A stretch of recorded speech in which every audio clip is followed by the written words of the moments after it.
Matt Hanisch, welcome to Life on the Rock. Thank you. Pleasure to be here. You won our film school category. You went to, you're a junior at USC Film School. Yes.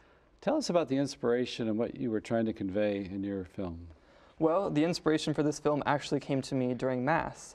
I was praying and I was thinking about, what I wanted to tell with this film. And I remembered a short story that my English teacher in middle school had told me about, where a boss, is in a grumpy mood, and so he's mean to his employee, and the employee goes home and yells at his wife, and the wife yells at the son, and the son kicks the dog, and everything spirals out of control because of this one act of meanness or of anger.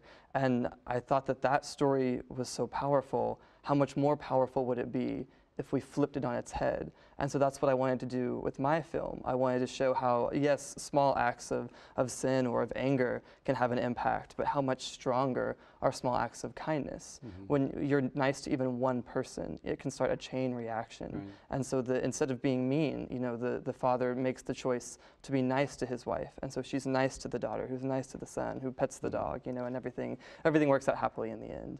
I forgot about the dog. But I love that theme. Changing the world starts at home. Mm-hmm. I think Mother Teresa said, if you want to change the world, go home and be nice to your family. And that's what I wanted to convey with this film. Yeah. Now, you were at a premier film school. America's known for its films. You're at one of the best schools for it.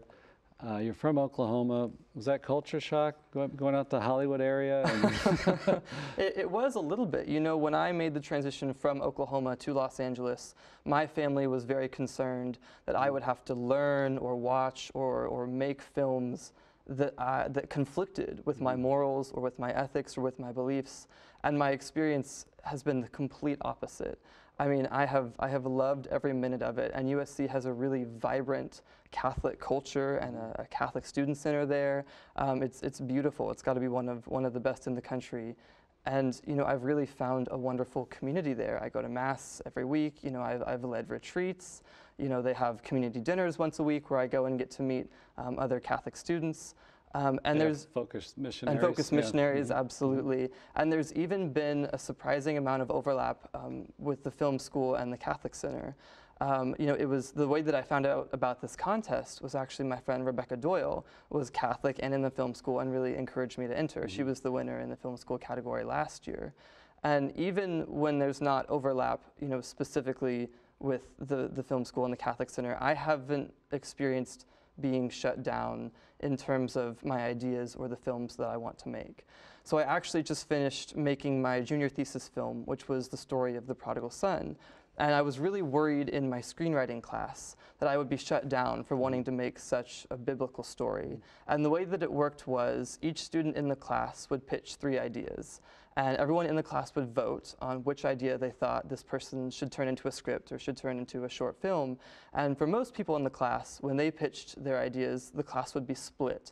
Maybe there would be 2 ideas that they really liked, and they would vote half and half, and it would be up to the student to decide. But for me, it was unanimous. Everyone in the class voted for the prodigal son story, and that really spoke to me that there really is a window of opportunity for stories like this. These are stories that people want to hear that can really affect people and move them. That's so encouraging to hear that. We hope maybe a young person watching this will hear that. You can be a Catholic in the heart of our culture still today, and Catholics need to be there to have a good influence, to be salt and light. You were telling me that you really like in editing, that you want to be an editor. I do really like editing. I think editing is, the heartbeat of film. It's where the magic happens. It's where everything, comes together. And I've been lucky enough to find a few internships in editing, and one of them has actually been at a Catholic production company called Family Theater Productions. They're on Sunset Boulevard in Hollywood, and they, consistently turn out, good, genuine Catholic content. Yeah. They're actually working on a YouTube show right now called Catholic Central, which is streaming on YouTube and CatholicCentral.com. So feel free to check that out. And it's been a wonderful experience to work with them and to see them make such wonderful content in the heart of Hollywood. Right. Well, Matt, you mentioned last year's when Rebecca Doyle, and I think it's important to highlight that she is working in the industry out there now in LA. Tell us about her work and what she's doing. Absolutely. So there's been, like I said, a surprising amount of overlap to me between the film school and the Catholic Center, and Rebecca Doyle is a prime example. She, throughout her time at USC was committed to making quality films. I mean, she told me that there were a few times when she would even walk out of the theater when there was a film that she disagreed with, because that's how strong her morals were. And she has found, opportunities to work in Hollywood, whether that's at Family Theater or at Defy Media. She is working as a producer in Hollywood, making short digital content and, consistently striving to make good, wholesome, quality content. Well, that's good. That's encouraging for us all to hear. And thank you so much for joining us, Life on the Rock.